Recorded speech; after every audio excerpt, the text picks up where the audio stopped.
Hey everybody, it's Julie. Welcome back to Row & Co Farms. So it's early Sunday morning and we have some beekeeping stuff to tend to today, as well as a whole bunch of other things. But first off, we're gonna go do some beekeeping. So we're going to feed our bees, and then we're also gonna scout out a few places to hang some swarm traps. And the reason we're gonna do that is because swarming season is coming up for the bees, and when the bees run out of space in their own hive, you can either make a little more room for them and make their hive bigger, or you can split them because they want to make room for more bees. So either part of the hive will leave and go create a new hive somewhere else. So those hives, those bees that want to split off and go somewhere else, those are the ones that we want to potentially catch if they leave without us knowing. So we try to preemptively split them before they do that. Or give them more space before they do that. But if we don't catch that in time, the bees will swarm and half the hive will leave. And we don't want half the hive to just leave and go somewhere else. We want to be able to capture them and create a new hive with those bees that leave. So we're gonna hang a couple of swarm traps down near the apiary, so that way when bees start scouting out a new place to go, they will go into these swarm buckets that we have set up, and then we can just take those swarm buckets down and place those bees into a new hive. So hopefully we'll catch some swarms, or we'll catch them before they actually swarm themselves. So I'm gonna take you guys with me while we look for those swarm areas today, or the places that we're going to set our swarm buckets. So we're down here in the apiary, and for the last few days, my husband has been grading back here. I don't know if you can kind of see where we've just been taking out a whole bunch of invasive trees, and I'm just trying to tend to these hives without getting stung too bad, because they've been shaking the ground around here with all these big equipment. So I'm not going to do any big stuff with the hives today, just because I'm sure they're already on the defensive because of all this activity going on out here. So I'm just going to go, I'm going to kind of show you. So I'm going to scout out, look, this tree behind me back here. I'm going to see if there's a good spot to hang a swarm trap there, because the bees, when they fly out, they fly in that direction, and so they're going to be looking in that direction for a new place to go. So I'm going to see if I can find a place for my two swarm traps. I have two of them. They're just these buckets.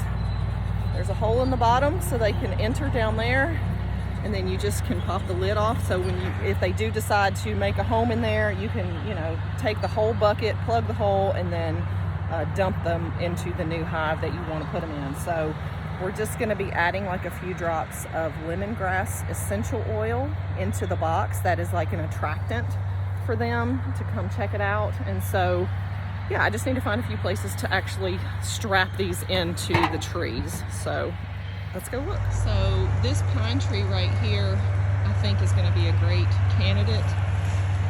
It's not far from the hives, so I think that this may be something they would come to. So we may put one here, and then maybe one a little bit further back into the trees over there.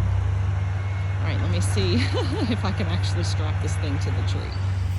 So I've got some essential oils, and these are my buckets, and I'm just gonna put a few drops into each of these buckets, not very much. Oh goodness. All right, we'll try to only put a few drops.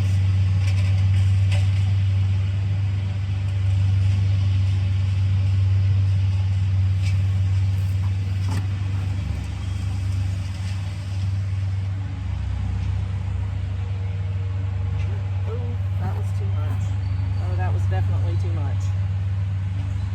Definitely too much.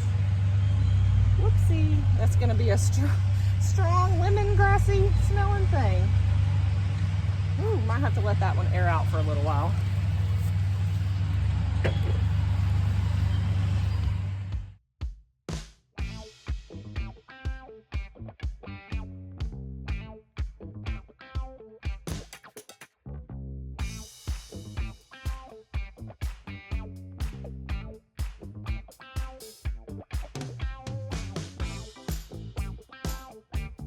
All right guys, so we've got this one secured in the tree. I know that looks like it's just barely there, but it is secure. It's not going to fall. This is not a permanent fixture. This is just in case a swarm goes in. I'll be monitoring it. If I start to see bee activity in there, we'll be taking it down and we'll place those guys into a new hive. So this is just temporary.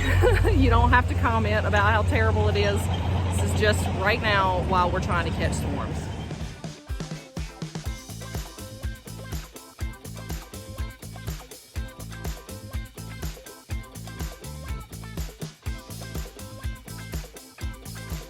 All right, swarm trap number 2 is in. So we've got both of those there. I hope that those will be sufficient to catch any swarms that may get away from us. So, all right, back to work. So I know I talked to you guys earlier about us grading and taking out a bunch of trees out here near the apiary.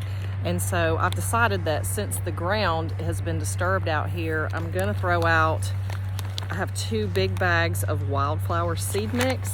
I'm just gonna toss them out there and see what happens. It's, you know, it's about 10 yards in front of the apiary, so if we get a bunch of wildflowers growing, that'll be great for them. They'll have lots of stuff to kind of, you know, get pollen from and stuff during the summer. So I'm gonna see what pops up. So I actually started painting this new beehive yesterday, and I'm just gonna continue finishing painting it today, and then I'm gonna hopefully be able to get this one and that other one you see in the background set up later this week.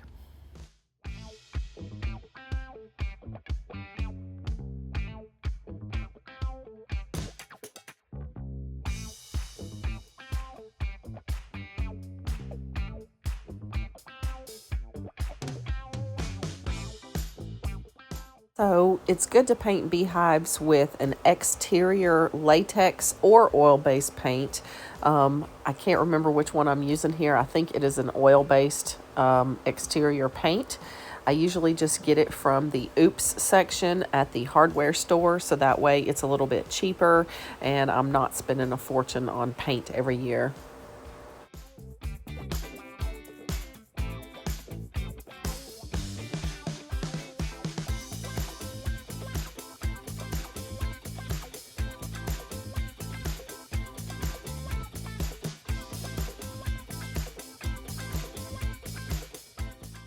So what I ended up deciding to do with this green paint that I got is I painted the first hive with the straight up green color, and then I've been diluting it each time I paint a hive to make it a little bit lighter, so that way there'll be a distinction between each color hive.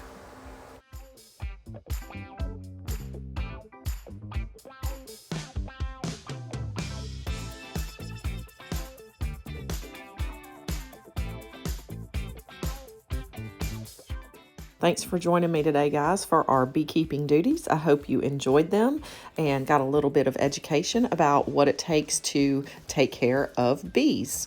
I hope you guys come back and see us next time here at Row & Co Farms.